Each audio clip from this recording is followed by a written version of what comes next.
Well, hi, everyone. Welcome to another Shop Talk. Today we have Dr. Daniel Maddox with us. He will be talking to us about his paper titled Over Half of the Clinical Trials of Mobilization Manipulation for Patients with Low Back Pain May Have Limited Real-World Applicability. And this is a systematic review. He included 132 clinical trials, and it was published this year in 2022. Daniel, welcome, and can you tell us a little bit about yourself, whatever you'd like to say, your current role and your experience as a researcher? Sure. Thank you, Chad. And thank you again for having me on.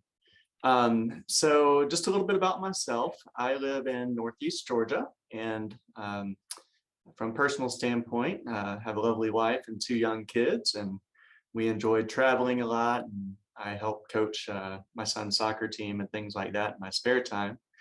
From a clinical background standpoint, I've got a clinical background in orthopedics. I've been involved in education to some degree since probably 2013, having taken on some adjunctive roles with residency education and things like that. In my current roles, I am the director for the Fellowship in Orthopedic Manual Physical Therapy with Upstream Rehab Institute. And also, I've been doing that since about 2015, and since 2016, I've been a faculty member here at Grinnell University in their DPT program in Gainesville, Georgia. And there I teach, kind of the typical range of things, but certainly centered around the musculoskeletal curriculum, clinical reasoning, and things like that.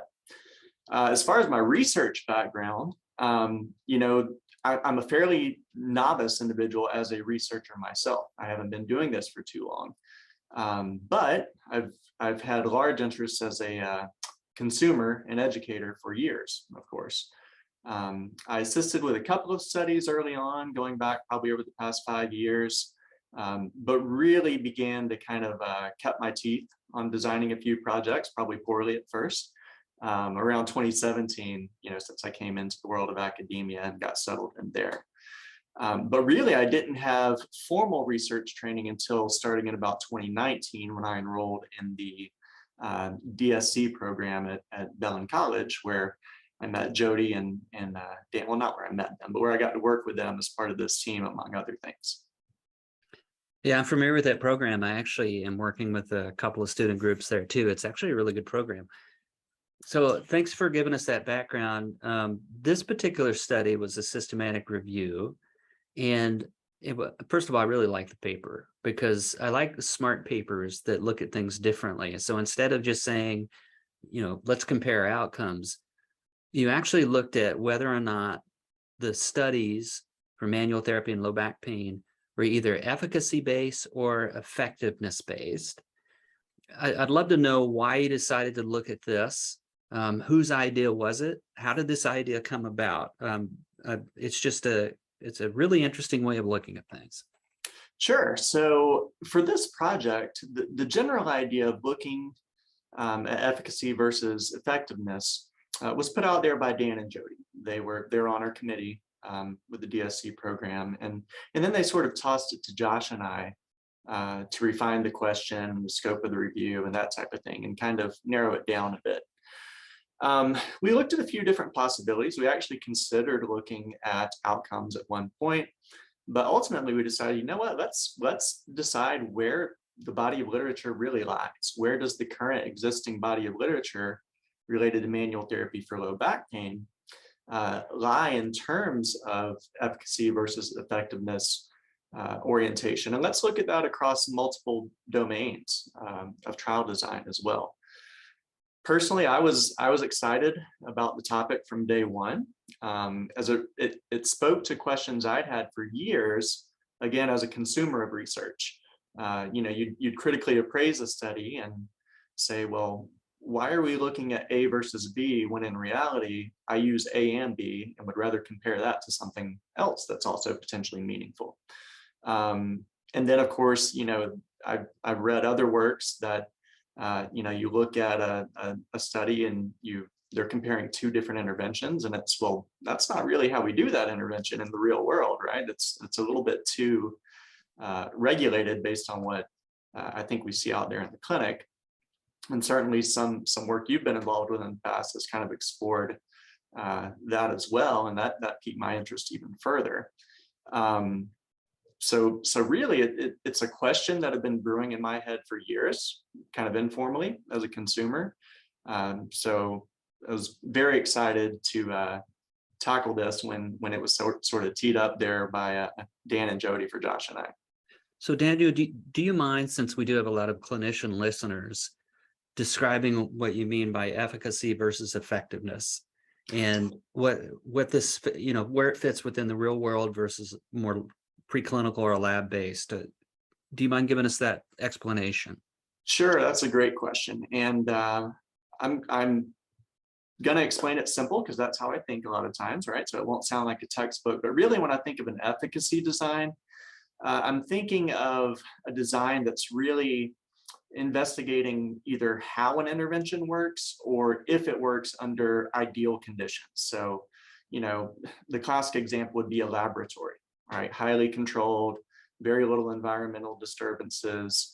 The people delivering interventions they go through a standardized training program. Interventions are delivered in a very set manner. So we're really looking at, in an efficacy design, does it work under these highly controlled conditions, which is great for preserving the internal validity of the study. But it might sacrifice some practical extrapolation to the real world, right? So they can tend to lack external validity. On the other hand, an effectiveness design is really just more pragmatic. So whereas efficacy looks at, does something work under ideal conditions, effectiveness is really looking at, does this work under realistic conditions, the conditions that we see in the real world? So typically they're a lot less controlled. There's broad eligibility as far as who can enter as a subject. They often use, settings that aren't necessarily laboratory, but clinical settings, and providers that have various levels of experience and skill, and things like that.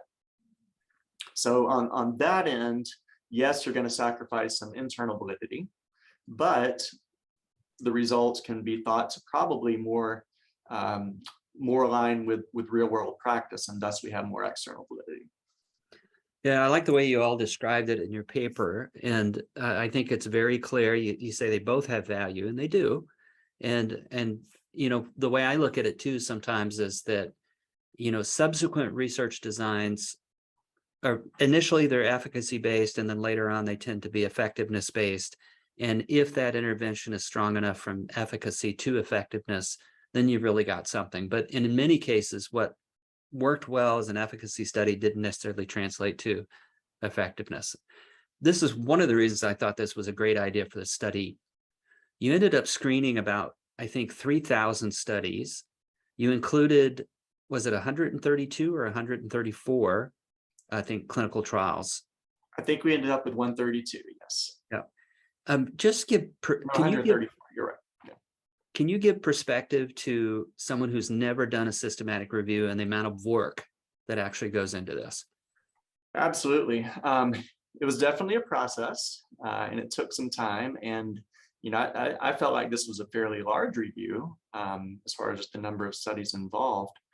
But that was necessary to answer this question, right? Obviously, there's a lot out there. So for those unfamiliar with kind of the process of systematic reviews, it starts with searching multiple databases out there because you want to capture everything that's relevant to your question. And after duplicates were removed, because some things will show up in multiple databases, of course, we ended up with a little over 3,000 studies that we then had to go through a title and abstract screen. And we're taking that cursory glance and saying, well, no, this isn't really related to the question at hand. It doesn't meet our criteria. And then you go to a full text screen. And for that, we had about 230 studies that we had to screen for inclusion by really getting into the details. That means you couldn't really make a call in the title and abstract. We had to get into the weeds a little bit and see if it was a study we should include.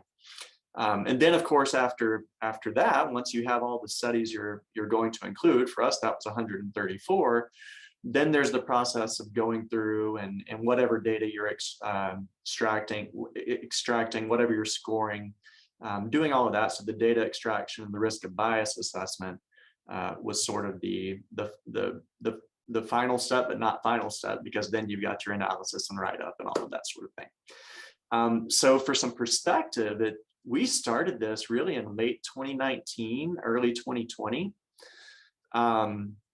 With really refining the question, the strategy, and things like that. We uploaded our protocol to Prospero. We registered there in 2020, and that's really when we began the search. So that's when we officially kicked it off. But again, there were months of planning before that. We completed that initial data extraction in early 2021, but as the audience will see in their paper, we made a couple changes down the road. We decided that, we need to get this a little more recent, because, we were into 2021, and we're saying, really, we need to give a very current review. So we went back and did a search, including studies published since our original end date, which was 2020. And then went through those steps again. And we also ended up doing an additional database that we didn't do on the first round. So it took some time. We started putting the manuscript together late last year in 2021. And ultimately it was accepted in March. So we're talking a little more than a 2-year process. But I will give the caveat that, again, I was pretty much a novice at this process, and doing some learning and growing as we went.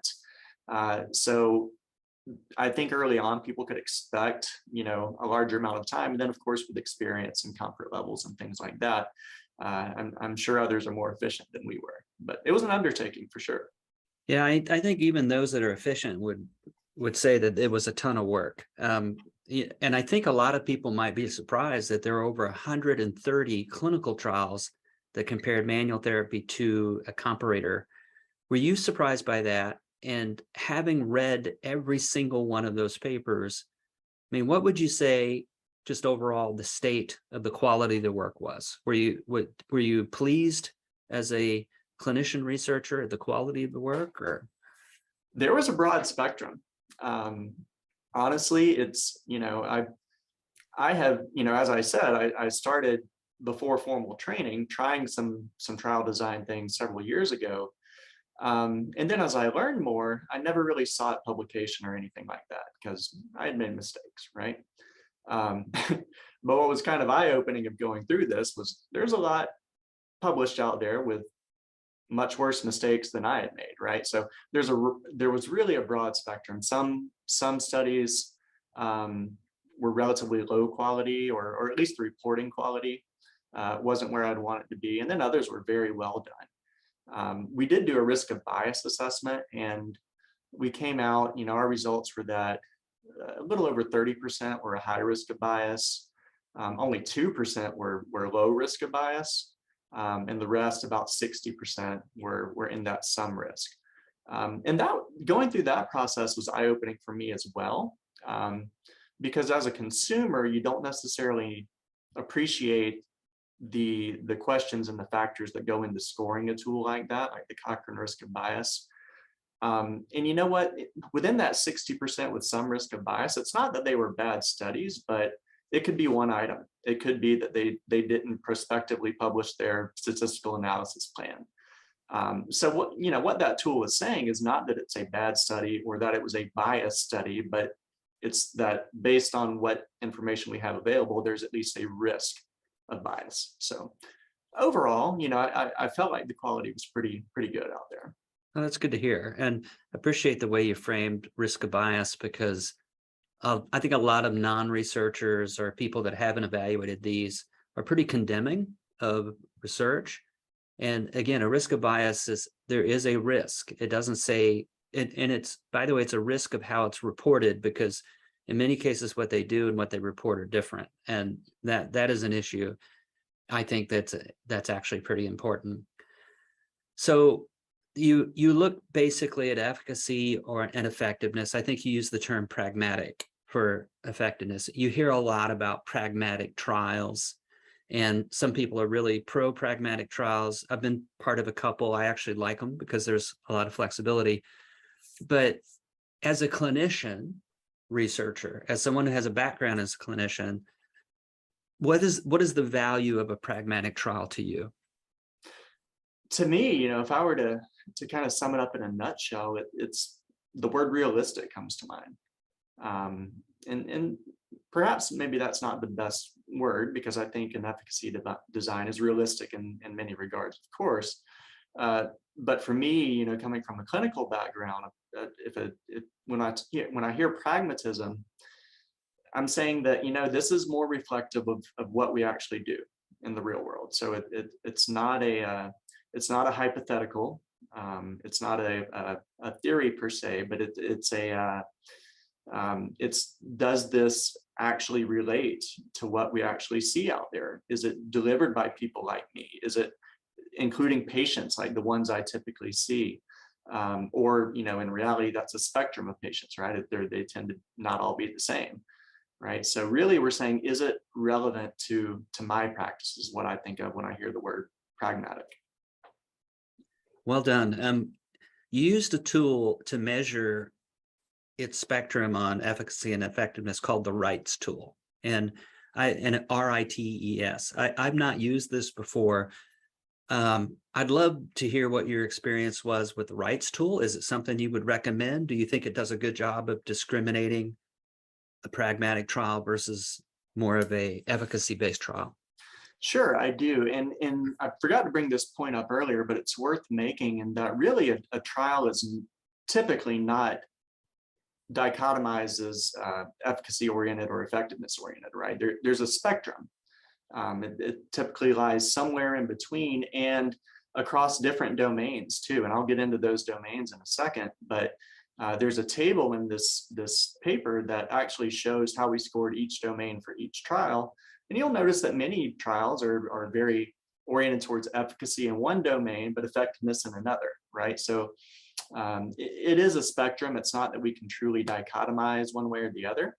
But the RITES tool is a little bit of a newer tool. The first mention of it I've seen of it in the literature was around 2017 by Susan Weiland and her team, and that was published in the Journal of Clinical Epidemiology.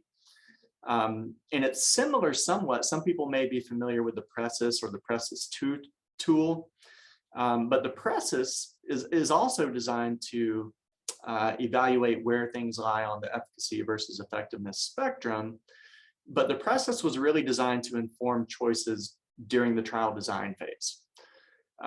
Some reviewers have used that previously to characterize trials retrospectively.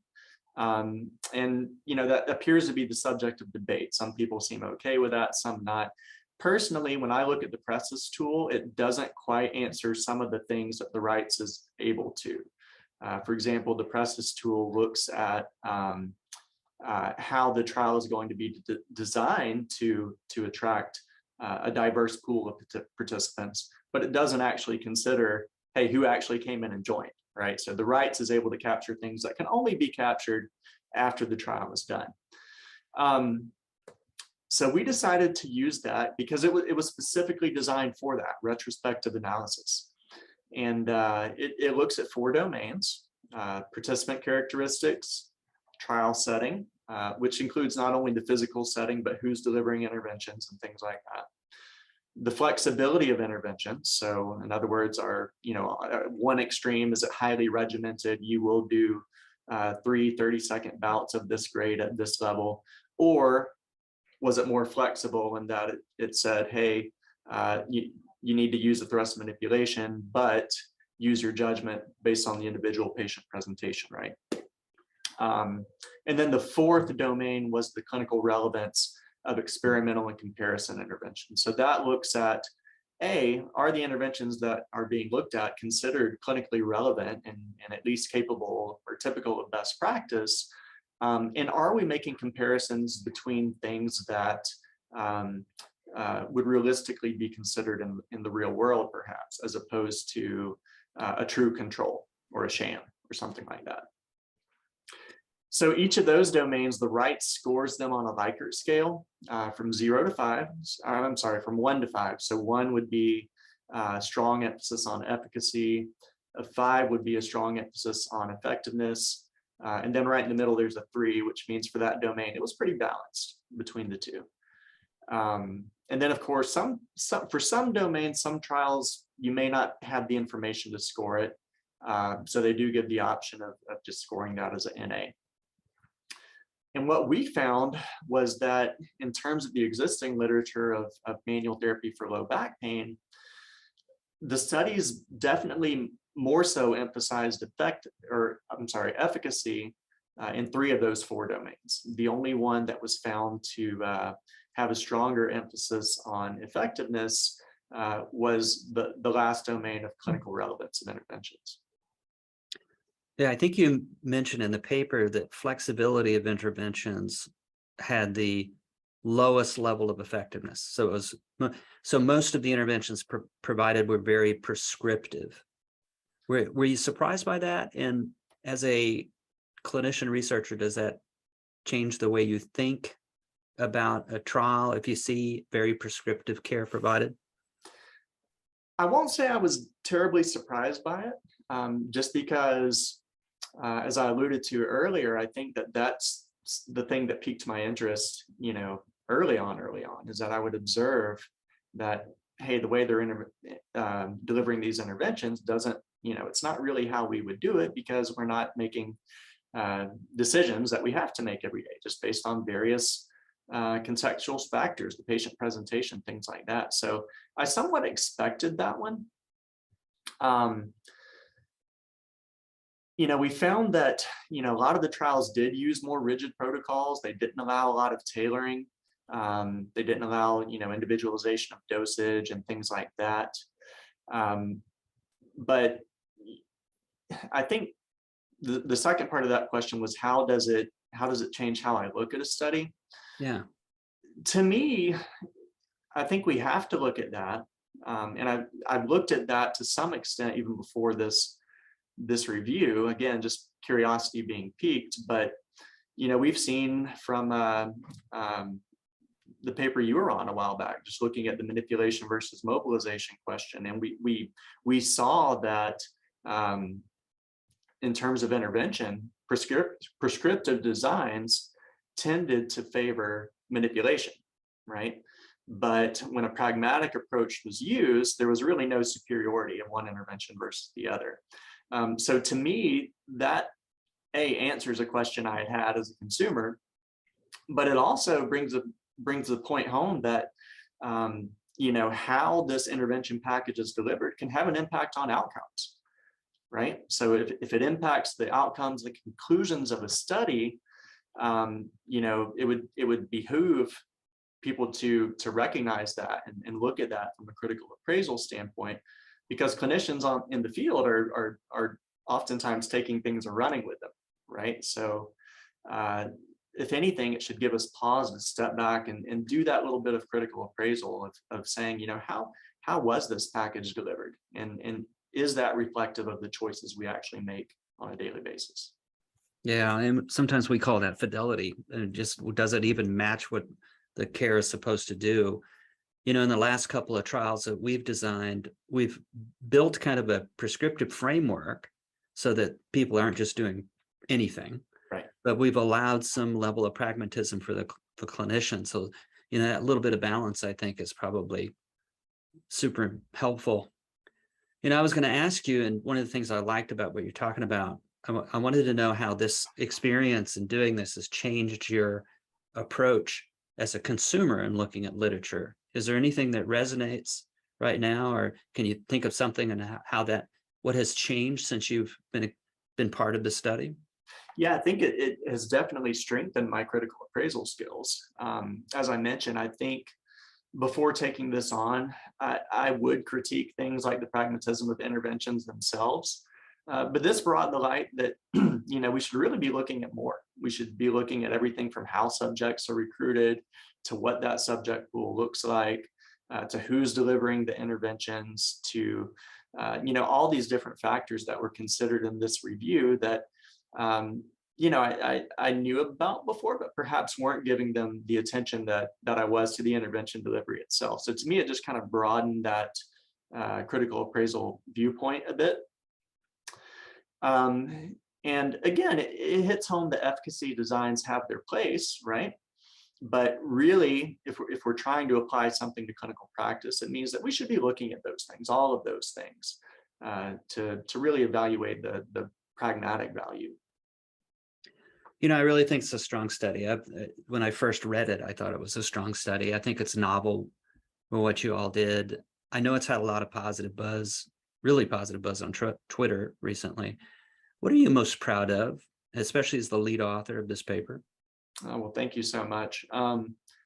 Personally, I'm proud to have just accomplished taking on a fairly large project and seeing it through to completion. I felt it was a very important question that was going to take some work. It was daunting at times, but I'm proud of the rigor that the entire team was able to put in getting this done. And speaking of the team, I mean, I'm very proud of them and grateful to have had the opportunity to work for them and be mentored along the way by more experienced folks like Dan and Jody, and just grateful for the experience overall. Very nice. Yeah, we had Jody on an earlier shop talk too. She's solid, and I too have worked with Dan on probably over 20 studies and several grants. So you had a super team there for sure. Daniel, thanks for sharing your work. I hope you enjoyed your experience on the shop talk, and we'd love to know, you got anything else brewing? Are you working on any other projects? Yeah, absolutely. Well, thank you so much again for having me on. It's an honor to come on, and thanks to the audience for listening. And yeah, we've got some things brewing. Josh and I are actually working on a review, getting a couple of fellows in training involved, looking at this question for neck pain. Oh, And then I'm working with another group at Bellin looking at it for knee osteoarthritis. So we're kind of expanding a little bit and characterizing where some things may lie in this regard.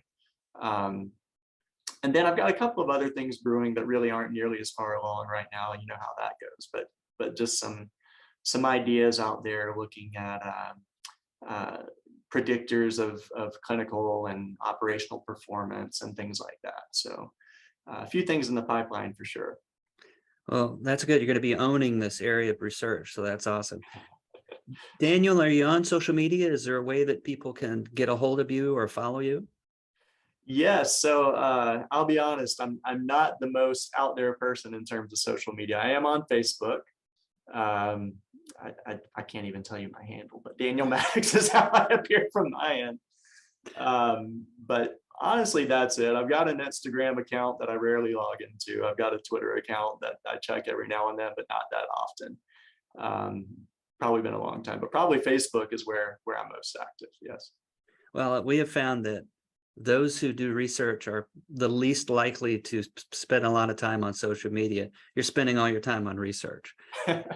Perhaps that's it, but no, if you want to find me out there, that's great. But I'll go ahead and forewarn, I might be disappointing if you're following anything on social media from me. Well, we understand. We want to thank you again for being part of our shop talk, and we wish you best success moving forward. All right. Thank you again.